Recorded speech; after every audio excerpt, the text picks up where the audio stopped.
What's up, guys? Mike, AMR Motorsports. Doing a recap here of how the Ohio Buckeye Blitz 2026. This is the second time they've gone to Ohio for the 24 Hours of Appalachia. Went for us. What we did this year. We didn't rally in this one. We ran support. With 24 Hours of Appalachia. It was a super fun time. Really got to see how everything worked behind the scenes. Kind of got to see what all goes on throughout the day for those guys too. How many calls come in, vehicle breakdowns, flat tires, minor incidences that occurred. Had a couple bikes with all the rain that kind of laid them over, and those guys were getting tired towards the end of the day, so they were having a hard time picking them up. That kind of stuff. Really wasn't that many vehicle-related things that went on this time. Toyota and Mitsubishi had some issues. A couple vehicles called it quits, low oil pressure, that kind of stuff. Just normal stuff that happens with that. Some broken winch lines and that kind of stuff. But really, it was less than what they were calling for, I think, on the forecast for rain. The weather, at least from our aspect, we were only in the rain for a little bit throughout the day. It really wasn't that bad. The guys that were riding the bikes took the brunt of it, I think. They were in the front and they were with the rain. The full-size guys, I don't know that it made that much of a impact on what they were doing, because by the afternoon, evening hours, a lot of the rain had moved out. It was pretty, not dry, but it was better than it was last year, I'll put it that way. So, yeah, we left Pennsylvania here early Friday morning, headed down to Chillicothe, Ohio. It's about a 7-hour drive for us with fuel stops and everything else. Took us about 7.5 or so to get down there.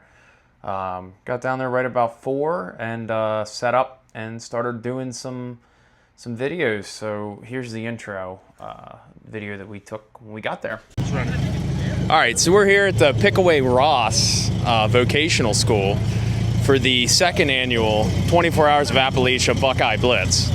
And we're here at Tech-In. This year they're official. We got the whole school opened up, and they're bringing everybody through. So we're going to try to catch some interviews with what's going on here. Looks like it's shaping up to be just as wet as it was last year, too.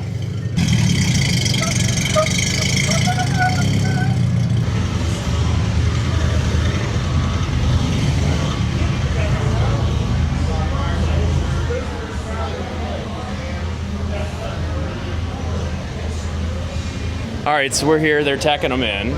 What they're looking for is all the safety equipment they need: fire extinguishers, recovery gear, winches. They're going to put a vinyl on their windshield once they've been teched in. That'll have a number that matches what they're putting on their door panels as well. All right, the big thing for this year is they added in chase lights for all the vehicles, including the bikes. And then the side-by-sides are required to wear helmets. So they're checking to make sure their helmets are DOT approved and ready to go. So we'll see if we can catch a couple interviews with some of these guys. I think there's some first-time bikes that are in here too. All right, so as you can see, if you were at the Buckeye Blitz last year, Tech-In was outside pretty quick. They were just looking for basic recovery gear, safety gear. And I think the Buckeye Blitz last year was the first time they'd ever done Tech-In, really. They'd ever checked for those required lists of safety items. Before then, it was just suggested that you had them with you. So obviously, they've grown a lot with what they're looking for, how they're going to officiate that you have it, which is a great thing. I mean, a lot of the guys that were out there, and I can tell you from working support, it was great to know that when you came up on a rig that was having an issue, they were going to at least have the equipment to recover themselves, or hopefully recover themselves on it. Because I mean, we were carrying stuff, but it never hurts to have, extra snatch blocks and recovery straps and tree savers and things like that. We didn't luckily see anything on fire, but it's nice to know that everybody rolling around at least has one fire extinguisher. We carry 3. Which I don't think is a bad idea. And a lot of the rigs that I've seen had at least 2. And then the side-by-sides with the helmets, it's like a motorcycle. I don't think that's a bad deal. And I did notice a lot of the off-road, the full-size vehicles that were running cages, a lot of those guys were wearing helmets of some sort, which I think is an awesome idea too. Obviously, we're building the Samurai. That's going to have a cage in it. And when Dan and I are in that thing, we'll both have helmets on, because whacking your head on a roll bar is a quick way to end your fun time. So, but yeah, Tekken, it was really cool. It was inside now. It was in the vocational center. It seemed like a lot of the students that were part of that vocational training school hung out to watch what was going on, which was neat. It was a great time. It's really cool when everybody gets together like that, because everybody sort of shares that same common interest. You get some good stories and things like that, which leads into the next interview that we did, which was with Ken. Ken, last year, we followed through Ohio. He had a 4Runner. He ended up finishing. We dropped out. We were having just a lot of issues with the XJ, just wasted a bunch of time, and then just kind of lost our headspace to be in it towards the end of the night between the flooding, and we were pretty sure we had disqualified ourselves by going off course. But I'll get into some of the other changes that the Backroads of Appalachia, 24 Hours of Appalachia guys made to sort of solve some of that communication issues. But yeah, Ken, we followed through most of the course last year. I think last year he finished 2-3 o'clock in the morning. I'll get into when he finished this year, but he's got a brand new rig, and check it out. Here with Ken. So he's got one that we've been watching on Facebook and the Signal chat for a while, getting ready. He put a lot of prep time into this, so we got really high hopes for this thing. On top of that, it's an Ultra 4 car, and it's a King of the Hammers competitor. Now, it's never finished, so he's really hoping to do what it couldn't do at King of the Hammers and finish here, Ohio, and I'll be impressed, because I think, honestly, Ohio's really going to throw it to it for 24 hours. What do you think? I think so. It was pretty tricky last year. Hopefully the rain holds off a little bit this year. We're going to hope for the best. You got lots of closed cab, and you'll be nice and dry in there, right? Yeah. You know, it's got the Bluetooth windshield, Bluetooth windows. I seen you had new wiper blades on it. Yeah. Yeah, we'll get some shots, and there's no windshield, and there is no wiper blades. So what are you running for a helmet? It's a Zamp.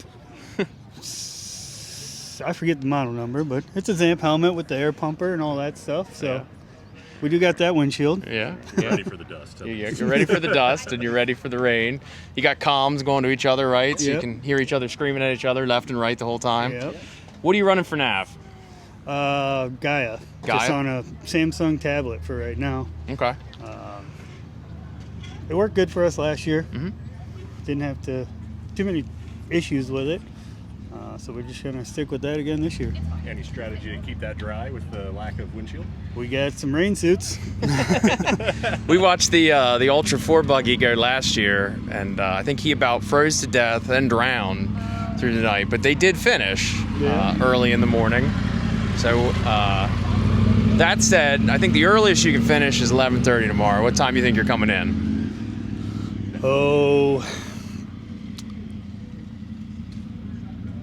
It'll be close to the 24 hours. we still don't got much horsepower. Yeah, the 22 RE? Yeah. So okay. 22 RE. All right. Yeah, because the last Toyota that started Run for the Hills, he didn't finish. He got a pretty nasty recovery.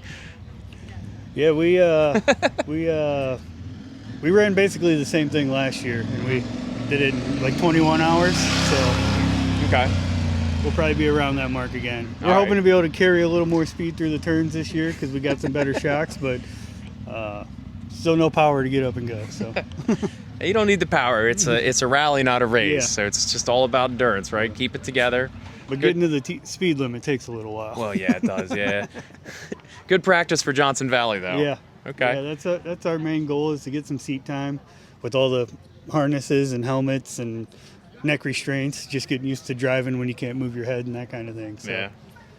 How's your Navigator? What kind of experience you got? Got one race under my belt. It's perfect. It's perfect for this. So you guys get to work on that communication back and forth. Yeah. He was the co-driver last year too. Yeah. So. Okay, good. Well, we'll be rooting for you. We'll see you at Cool. 4 a.m. hopefully. Thank you. How's that? Sounds good. Thank you. So, Ken's rig's pretty cool. I'm not going to give out any details on it that he told me about what he paid and stuff, but he got a really good deal. It's running carbon shocks on it. Pretty cool build. And I know he went through and refreshed a lot of it. I think most of it, actually. Rewired a ton of it. getting it ready. It doesn't really rain on the West Coast, so these guys still waterproof their harnesses, and I think he did a really good job getting it ready for what it was going to see on the East Coast. So we'll get into how he did later on.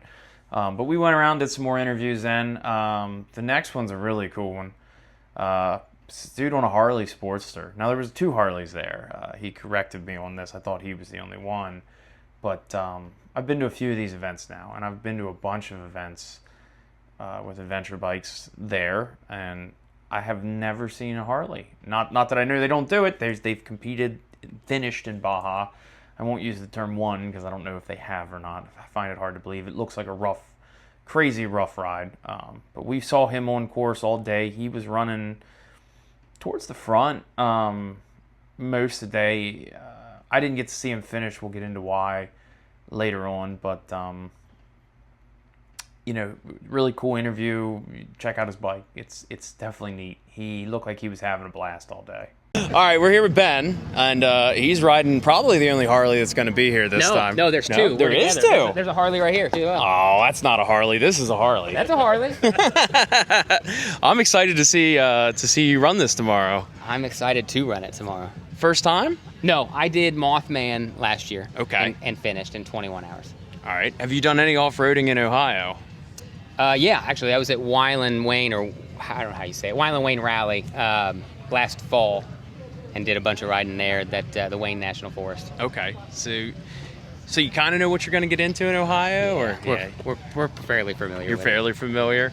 All right. So what'd you do for prep on this thing? Put gas in it. Perfect, like a typical Harley rider. It's all it needed was gas. Well, and oil, because it's a Harley. Because it's a Harley. What are you running for navigation? A compass and a map, or? No, I've got my cell phone. I run Gaia, Premium Gaia, and then the Google portion of it that Jed sent out just for backup. Perfect. So the soonest we can have a bike finish tomorrow is 10:30. Mm-hmm. What time do you think you're coming across the finish line? 10:31. 10:30. Perfect. We're gonna see you at 10:31 then. I'm gonna be stranded. No, we're running sweep too. We won't let you behind. All right, good.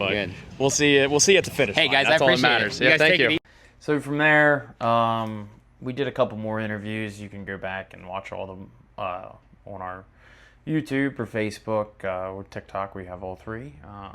Did a couple more interviews. Well, we did about a dozen or so interviews. And that pretty much wrapped up our night. They do the drivers meeting from then, and then we headed back to our Airbnb. We were staying with 2 other teams that were competing in there, a side-by-side team and then a group on a Jeep we didn't get to meet.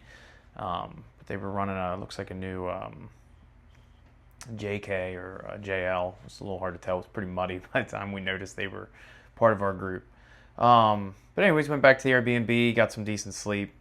Joel Carthy's got some real awesome places to rent some Airbnbs. We stayed at a fantastic place on an apple orchard. It was a pretty new construction, air conditioning, really comfortable, fire pit. It was really cool. I know a lot of the guys stayed at the fairgrounds, does a campground there, and then there was a couple of hotels that partnered with them too. So like I said, really cool. Would have been cool to stay with everybody else. You get those stories, but I don't know how much sleep we would have got. It ended up being a pretty long day for us the next day. So anyways, our morning started about 8 a.m. We didn't go to the start line. Not a whole lot there to see usually, just vehicles leaving, and it's pretty crowded there usually with everybody from the town trying to come out and watch what's going on too. So we kind of looked at the course map and remembered or had marked some stuff from last year, and they were sort of running the same course, just in reverse. There was a pretty cool water crossing last year. I think pretty well the first water crossing we got to. And it hadn't rained really much at all. It hadn't rained at all on us, honestly, at that point in the day. So we weren't sure how much water we were going to get into, but I knew it was an actual creek bed that we were going to be crossing, so I knew there was going to be some water there. So we figured we'd just shoot straight up to that. That put us really close to a lot of the rally roads in I think it's the Wayne National Forest, which is kind of at that, going down towards that southern end of Kentucky where you're getting, or of Ohio where you're getting close to Kentucky. So we headed up that way. Figured we could run some of those really fun roads then to see some of the bikes and side by sides come through, and then well, we'll get on to the rest of our day then.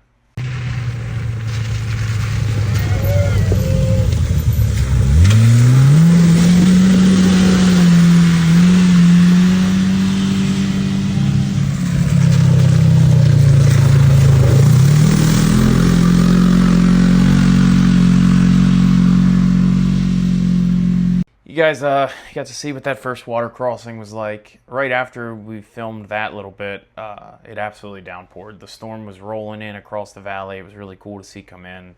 Poured, and that creek level went up probably 2-3 inches. Still nothing really hard. Last year, I think it was probably 20 inches deep, maybe a little deeper than that. And this year, it's probably 6-8. And then after the rain, probably 10 maybe. It was at least... It wasn't even half as high as it was last year, I'll be honest. But yeah, so it was cool. We got some good filming there. I'm not going to link the rest of the videos in here just to make this too long. But from there, we went into the Southern Ohio Forest Rally circuit, which the guys were running, and got to shoot some of the bikes and side-by-sides. Got to take our wives on some of those really cool rally roads that were there. Had lunch right on the Kentucky border. I can't remember the name of the town it was. Pretty cool little city. And then from there, shot up into the Zielinski State Forest. Got to visit the ski pop machine that we never did make it to last year. We dropped out right before the actual ski pop vending machine in Zielinski. So we got a ski pop. Ran a lot of Zielinski. Got some pretty good videos of some of the stuff going through there. And then wanted to hit Wolf Cemetery and some of the stuff up that way, but we were supposed to be at the finish line to work the finish line. It was getting late, probably 5 or so in the afternoon. So we went up to Wolf Cemetery figuring the first couple bikes were going to get that far by that point, but they didn't. So we actually got to take the XJ down Wolf Cemetery this year. It was pretty gnarly going up it last year.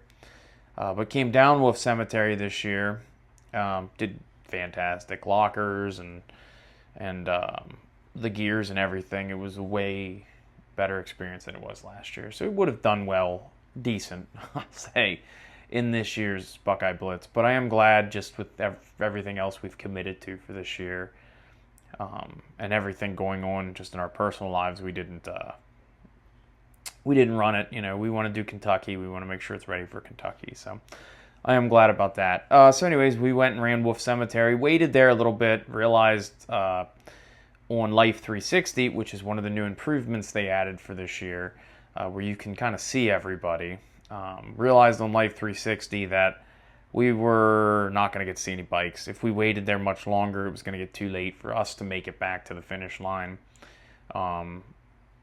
Really, because the bikes were going to have to run pretty close to the same course we were going to have to run to get to the finish lines, and they were going to do it quicker than we were.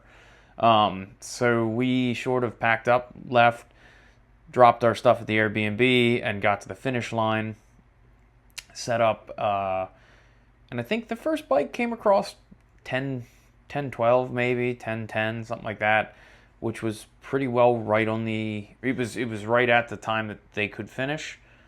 By the speed that they were allowed to run, and the time that they were allowed to complete the course in, and it was pretty well dead on where Jed and Sean predicted they were going to be. So we got to see the first bike come across. He was pretty far ahead of the other couple bikes by about 10 or 15 minutes, and then it was a whole ton of bikes, probably for another hour and a half, 2 hours. So that kept us really busy. Pretty well into about 1-2 o'clock in the morning. Then there was a little bit of lull while we were waiting for the first full size. I think the first full size came across 2-3 a.m., somewhere in that ballpark. And we stayed there till 4. About 4 a.m., we were starting to get pretty tired. I mean, we'd been up quite a few hours at that point. For us, we weren't running the rally, so we were expecting to get some sleep that night. About 4 a.m., we were talking to some of the other volunteers that were there, and we'd been working there for a while at that point. We were going to head back or get some sleep. And then a call came in on the other part that they'd added for this year, which is also really great. It's the Signal chat. So contestants on the course are able to put vital information, or after the rally are able to just converse in there, but are able to put information in there. And a call came through of a Mitsubishi Montero that was having some issues. He was going to need a trailer. And we headed back to the Airbnb, picked our truck and trailer up, and then went out and assisted with that, which pretty much brought us into about 9 o'clock in the morning. So we got to watch the sunrise in Ohio. It was really cool. So got back to the finish line with his Mitsubishi, helped him load that onto Jed's trailer because Jed actually ended up taking him back to his house. It wasn't drivable. And then we got to see the last guy on course, Ken, come across the line. 23 hours and 55 minutes, I think, was his official time. That Ultra 4 4Runner was really cool to watch it go out there and do its thing. We got to see it a little bit on course, and it was really cool. So I'm glad he got to finish. It was a really cool event. Awesome. So if you guys are on the fence about doing one of these events, they're great. They do need more volunteers. So that's the next thing I will say is if you're somebody like us that's run a couple of these now, you're trying to save your rig for something, or you're trying to work on your rig, or you're just not able maybe to give it the full what you need to be able to run one of these, you can volunteer, and they need the help. The more volunteers, the smoother the thing runs, and that was something that we got to see. So I know the Backroads of Appalachia guys and the 24 Hours of Appalachia guys would love more volunteers, and I can tell you, as somebody who's competed in these and somebody that's volunteered, more volunteers would only make the event run even smoother than what it already does. As far as for us, new equipment that we added, we got to take a Starlink Mini this year. First time we've got to do anything with it, and it ran pretty well flawlessly. I learned some stuff about how it works. I'm going to change my mounting solution up for how I put it on my truck. I used that EcoFlow battery pack to power the thing, which seems like a pretty typical way that guys are powering them. I wasn't the only one doing that setup. I am going to change the way I have the charging cord set up, though, because I'm pretty sure I trashed my charging cord from rattling around and stuff. But I'll figure that part of it out. And then we got some new microphones and stuff like that we'll be using throughout the rest of this. Not going to make it to Hinton, which kind of sucks. That was one that I've been wanting to do for a while. But with work, I got to pay for these, all of this. So I got to work, and I just have some commitments at work that are going to keep me from being able to be there, unfortunately. Or at least if I went, I'd have to leave Pennsylvania here at like 5 o'clock in the afternoon, drive down to Hinton, run a rally the next day, and then be back Sunday night to be at work Monday. And I don't know that that's even possible to be able to do. So, I talked to Dan, and we made the decision to pull out of that one for that. But we'll be in Kentucky, and looking forward to Kentucky. That's another bucket list one to be at and do. So, probably won't have very many update videos on the Backroads or the 24 Hours of Appalachia stuff, unfortunately, until Kentucky. But we are planning on not racing in the Line Mountain stuff, but going there to shoot some more video of Line Mountain this year, and hopefully with a little bit better camera equipment. So look forward to some videos for that. Make sure you go back and watch all of the Buckeye Blitz 2 videos. It helps the channel. It's got some decent content. If there's things you want to see us film differently next time we do this, or better, let me know. Leave comments, subscribe, share the videos. Like I said, especially on Facebook. We are monetized on Facebook, so yeah, you might have to watch some ads, but it helps us out. So again, thanks for watching, guys, and we'll see you in Kentucky.